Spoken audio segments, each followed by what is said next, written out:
I'm going to be honest, even after getting the Helm treasure to phase 3 and having also the Drake one almost at phase 3, I still think that this system is a bad system for the game. Now, let me explain before you write an essay down below, and let's talk a little bit about this. This is not the first time I talk about this topic, but I wanted to go point by point as to why I think the treasure system is bad in NIKKE. Specifically this system and what they promise versus what they go. Now, there is a lot of points that I want to go over. If you want to pause the video right now, you just check everything that I want to talk about a little bit, and then you can leave a comment if you want down below, talking about if you like the system or not and why you like it or not. As usual, when I make these videos, it's not just doing posting, oh, I hate everything, look how cool I am. I like this game, been playing since day one, making content since day one. My first video on this channel was the day NIKKE was released or the day after. So I've been playing this game since it came out, and I love this game. That's the way I play. I would love specific changes. Some of these changes, a lot of people will not agree, and that's completely fine, okay? And still, don't be bossos, keep it civil in the comments. So let's talk about the treasure system and why I believe it's still a bad system. As usual, before we start, leave a like, subscribe, help me grow the channel. And let's start with what was announced. Now, what was announced was a system to power up old characters that were not up to date, right? Characters that are, let's say, underwhelming, like I call them on my tier list, and make them usable, right? That's what they say, okay? Let's buff old characters that are getting less usage so they can not compete with, let's say, Rapid Red Hood, right? But at least be usable. That's what they say. It's like, okay, let's empower old units so they can be up to date. And that was pretty nice. Now, the problem is we got something completely different because some of these characters, yes, they are old, like for example Helm, but they are not bad characters. Like if we go into the favorite items, right, there is some characters that absolutely they are ultra old and don't need a treasure. But characters like Helm, Laplace and Drake got usage before the treasures. Of course they are not updated, but even in the case of Helm, which is probably the most obvious one, this was a good character already, and they turned a good character into a really good character. She is meta for PvP, she is meta for raids now, she is meta just for campaign because you can put her with Crown, which is still the best B2 in the game, so it doesn't matter. Like, she became meta everywhere with this treasure, and that's one of the biggest issues as well, right? And we'll talk about that later, which is the discrepancy between treasures, but we'll go over that later, right? That's what we got. They said supposed to empower old bad units, but clearly there is characters that need this a lot more than these girls. Like for example, Flora if you want, Isabel, Mary. You have a lot of SR girls. This could be a really good system for SR girls to become actually usable as well, right? But there is a lot of characters from the lower tiers that would benefit from this. Still, that's what we got so far. Some characters that need it, some characters that don't, some treasures that are good, some treasures that are bad. But it's fine. Now, every time I'm going to be on the video talking about all units should be usable, I want to make clear that I don't mean every character should be meta. Because every time I talk about these systems and about specifically these changes that I'm proposing, a lot of people will say every character should not be meta. And I never say that. Not every character should be Rapid Red Hood. But every character, you should be able to use them when there is a raid. If there is a raid right now where we need water type characters, I should be able, right, to use Ludmilla, Arya, Neve, Bestie if I wanted to, even though Bestie is used. But I should be able to use all of these bad characters just to get decent damage. Not an amazing damage, not anything, but if you put these characters, you are better off using good units of element, right? I'm better off using an Electro team rather than using any of the low tier water characters because they suck. So that's what I mean by usable. Just I want to be able to use these characters and not feel like I'm missing on literally 80% of my damage, even off element, right? Now, the other thing I want to talk about is the treasure requirements. Treasure requirements came off kind of as a surprise, and I, since day one, keep my perspective that this is bad. You should not be able, or you should not ask for 3 dupes, aka LB2, plus the bond level. Now, this is fine for now, because it's for old characters, and most day 1 players and most old players have these characters as LB2. The problem is that a lot of new players will be gated in this system as well, right? You're gonna be gated on this system because you do not have a Helm LB2, a Drake LB2, an extra LB2, maybe any of these characters at LB2. The bond you can get over time, right? So this is a problem for new players and for old players alike because a lot of old players still are missing units. If you're a day one player, you should have most of these, but this is pure RNG. I don't like the requirement of LB2, it does not make any sense to me, and it should be just a system you can work on the moment you get the character.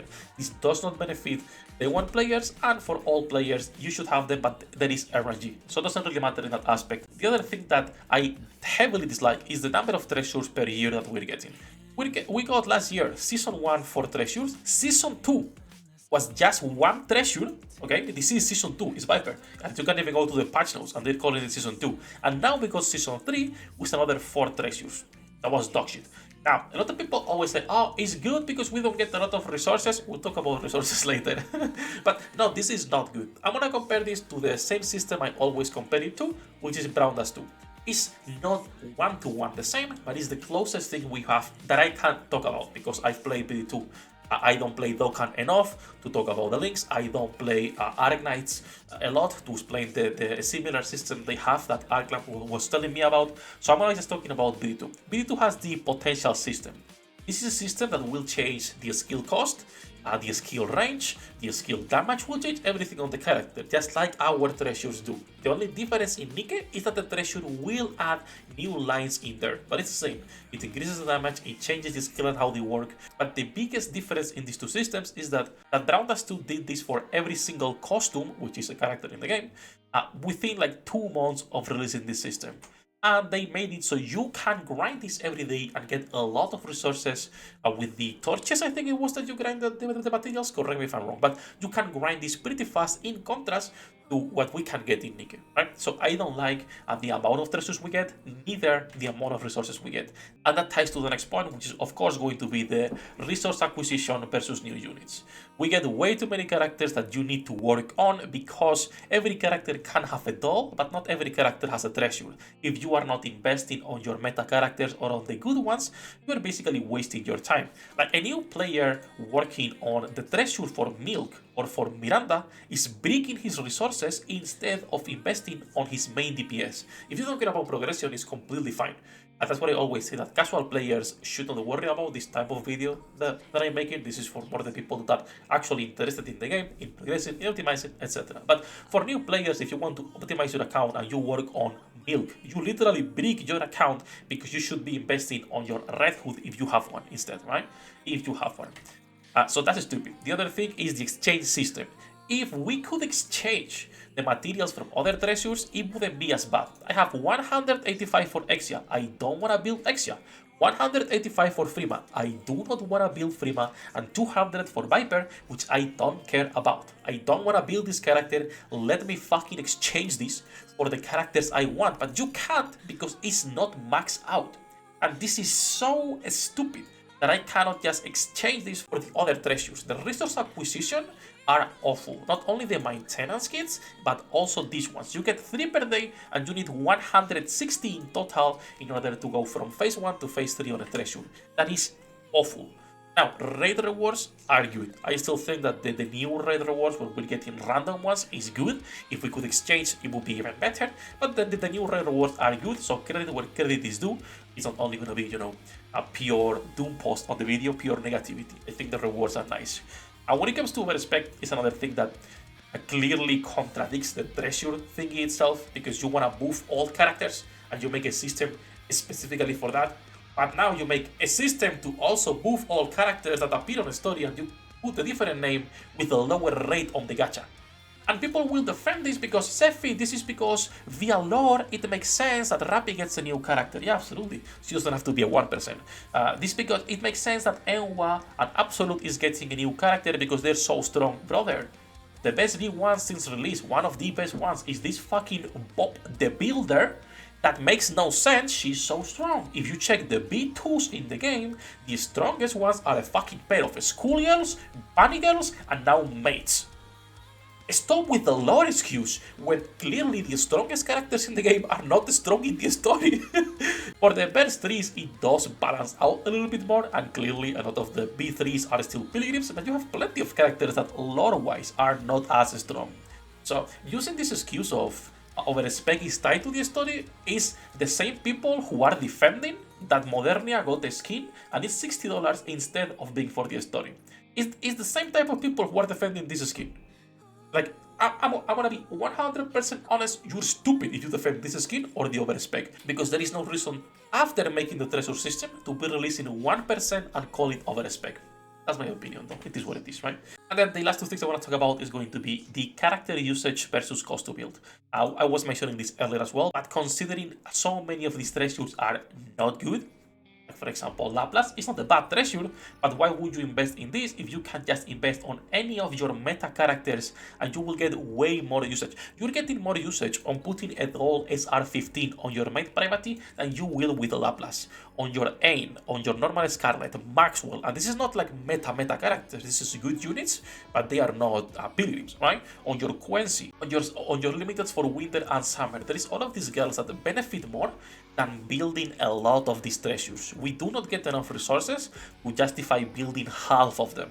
Again, if you care, most people will end up building them because waifu or because you get the background. This is by far the best background, but still, people will build them because they like them, not because they're really useful. Because when you're building one of them, you are not building normal dolls, which will hinder your progress, like it or not. And then the last thing that we also mentioned at the beginning is going to be the discrepancy between treasures. This is the biggest one. I've said this multiple times, okay? I will keep saying it. You have treasures like this one. You have treasures like Milk, okay? And then you have treasures like Helm. That's a big difference. Okay, to put this into even a bigger perspective, in 6 months to a year, the Milk treasure is gonna be a T3 treasure. Because there is gonna be new treasures that need to compete with the current characters, while the old treasures are gonna be shit. So we go into the same problem as before. What happens with the old treasures? What happened with the treasures that are bad in a year or two? Are they buffing treasures later? Are they making an overspec for a character that has a treasure already? It makes no sense. Some of these treasures are so bad that I would never recommend them. Now, there are use cases for some of them, absolutely. But there is almost no reason to be investing, in Laplace, in Diesel, in Milk, and a couple more in there as well. The others, for example, if you were to be building both Frima and Laplace, you can get really good damage. And then the rest clearly, be it Drake, be it Miranda, be it Viper, they have usage, right? They have usage, and Drake is really good. And when it comes to Helm, the discrepancy is a character that's broken, a character that is T0 right now with the treasure, and the others are just niche at best. Drake is the second one that's also pretty good as well, but the others are niche at best, which make no sense to me. So with all of those reasons, that's why I still do not like the treasure system. I think it takes way too long to build them. I think we do not get enough resources, neither for the dolls, neither for the treasures themselves. The exchange system is pretty bad, and overall, the excuse of we're just making a few per year to make them good clearly is a lie, because some of them are trash, like Milk. I need to slander her at least once a day, so forgive me for that. But all in all, I just don't like the system. I think it's just way too fucking slow, and ShiftUp does this a lot, contradicting the systems that they make themselves. The biggest example with this is going to be the advice system. We got a quick advice, but then they made this completely obsolete, because now you have to manually advise the characters 20 times if you want these stickers, and the quick advice does not count for this. As far as I know, they haven't fixed that yet. So the ShiftUp does this a lot, where they will release a system and then will release something different that's better. And they did the same with treasures and now the other specs. And not only that, but some of the treasures clearly have balancing issues. And I would love if all the treasures went at the level of Drake and, for example, Miranda. In between those two, right? Characters you can actually now use and enjoy, even if it's expensive to build. Now, all that rant aside, do let me know what you guys think about the system, if you like it or if you dislike it, and why in the comments down below. And once again, keep it civil, you bossos, okay? Have a good day. I'm gonna be live later as usual playing gacha games. Come by, say hello. Good luck with the report, the internets. I'll see you on the next one. 役立たずは楽園から追放するのみ。ブランとノワールのショータイムです。天地万物を切るとはこういうことだ。